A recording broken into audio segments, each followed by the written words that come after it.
काव्या इंसानियत की जंजीर, फीमेल वर्जन ऑफ जय हो। मुख्य किरदार काव्या अग्निहोत्री, उम्र 20 वर्ष। एक शांत, छोटे से कस्बे से। काव्या अग्निहोत्री एक छोटे और शांत कस्बे में पली बढ़ी है। वह अपनी सादगी, शालीनता और असाधारण प्रतिभा के लिए जानी जाती है। उसकी गोरी त्वचा, गहरी नीली आंखें और लंबे, मुलायम भूरे बाल उसकी सुंदरता को और निखारते हैं।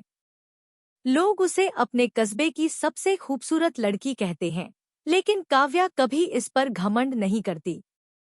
उसके स्वभाव में नरमी है, दिखावा नहीं। काव्या एक मेहनती छात्रा है और साथ ही फ्रीलांस कंप्यूटर एक्सपर्ट के रूप में काम करती है। पढ़ाई, काम और परिवार, सब कुछ वह अपने दम पर संभालती है। उसे अपनी प्राइवेसी पसंद है। वह लालची नहीं है, किसी से बदतमीजी नहीं करती। लेकिन अगर बात अन्याय की हो तो वह डरती भी नहीं। आत्मरक्षा और फिजिकल ट्रेनिंग की वजह से काव्या एक बेहद अच्छी फाइटर है। हालांकि वह कभी लड़ाई ढूंढती नहीं, लड़ाई खुद उसे ढूंढ लेती है। निलंबन और घर वापसी। एक राष्ट्रीय सुरक्षा से जुड़ी घटना के दौरान काव्या बच्चों की जान बचाने के लिए नियमों की परवाह नहीं करती। ऑपरेशन सफल हो जाता है, लेकिन आदेश न मानने की वजह से उसे काम से हटा दिया जाता है। इसके बाद काव्या अपनी मां और अपनी बड़ी बहन गीता के साथ रहने लगती है। गीता सख्त जरूर है, लेकिन काव्या को जान से ज्यादा प्यार करती है। सुमन की कहानी। एक दिन काव्या की मुलाकात सुमन नाम की एक शारीरिक रूप से दिव्यांग लेकिन बहुत होनहार लड़की से होती है। सुमन को परीक्षा देने जाना है, लेकिन उसकी बड़ी बहन वीआईपी मूवमेंट की वजह से ट्रैफिक में फंस जाती है। काव्या पूरी कोशिश करती है, पुलिस से बहस, रास्ता बदलना, मिन्नतें, लेकिन समय निकल जाता है। सुमन परीक्षा नहीं दे पाती। उसी रात सुमन आत्महत्या कर लेती है। यह खबर काव्या को अंदर से तोड़ देती है। उसे एहसास होता है कि गलती किसी एक इंसान की नहीं, बल्कि उस समाज की है जो मदद की जरूरत में आंखें फेर लेता है। 3 लोगों की मदद। इसी दर्द से काव्या का एक विचार जन्म लेता है। मुझे थैंक यू मत कहो, बस 3 लोगों की मदद करो और उनसे कहो कि वो आगे 3 लोगों की मदद करें। कोई संगठन नहीं, कोई नारा नहीं, सिर्फ इंसानियत। अमीर आदमी और बदला। एक दिन काव्या देखती है कि एक अमीर आदमी एक बच्चे भिखारी को बेरहमी से मार रहा है। काव्या अपना आपा खो देती है और उसे बुरी तरह पीट देती है। अपमानित होकर वह आदमी बदला लेने का फैसला करता है। उसके गुंडे गीता और गीता की दोस्त रिया शाह, रिंकी का बदला हुआ किरदार, को अगवा कर लेते हैं। काव्या अकेले जाती है और दोनों को बचा लेती है। इस दौरान वह मानिक नाम के अपराधी को गंभीर रूप से घायल कर देती है, जो कि विधायक पाटिल का आदमी होता है।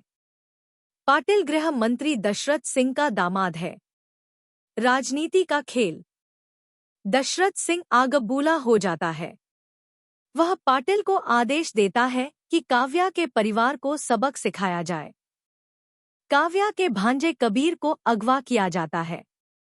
काव्या पहुंचती है। भयंकर लड़ाई होती है और भागने की कोशिश में पाटिल की मौत हो जाती है। मुख्यमंत्री और साजिश।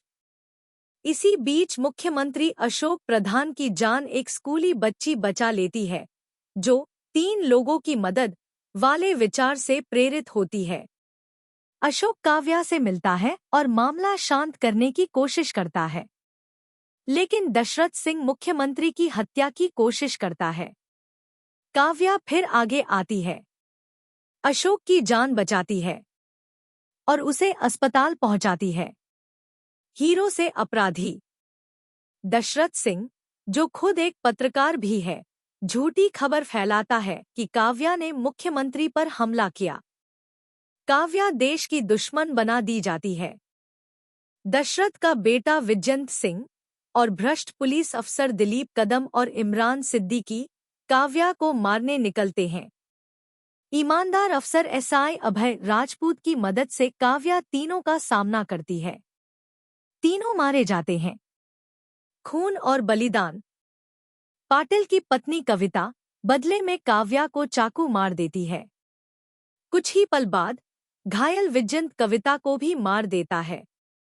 काव्या बुरी तरह घायल हो जाती है। एक साधारण रिक्शा चालक बब्बन और काव्या का पुराना साथी अर्जुन कौल उसे अस्पताल पहुंचाते हैं। सच सामने आता है। मुख्यमंत्री अशोक प्रधान ठीक होने के बाद सबके सामने सच्चाई बता देता है। दशरथ सिंह ही असली गुनहगार है। गुस्साई भीड़ दशरथ को लगभग मार डालती है। अंत। काव्या बच जाती है। जब वह अस्पताल से बाहर निकलती है तो देखती है हजारों लोग उसका इंतजार कर रहे हैं। कोई नेता नहीं, कोई हीरो नहीं, सिर्फ एक लड़की जिसने इंसानियत पर भरोसा किया। काव्या कहती है, मैंने कुछ नहीं बदला, आप सबने बदला है। बस मदद करते रहिए। 3-3 लोगों की भीड़ एक स्वर में बोलती है, काव्या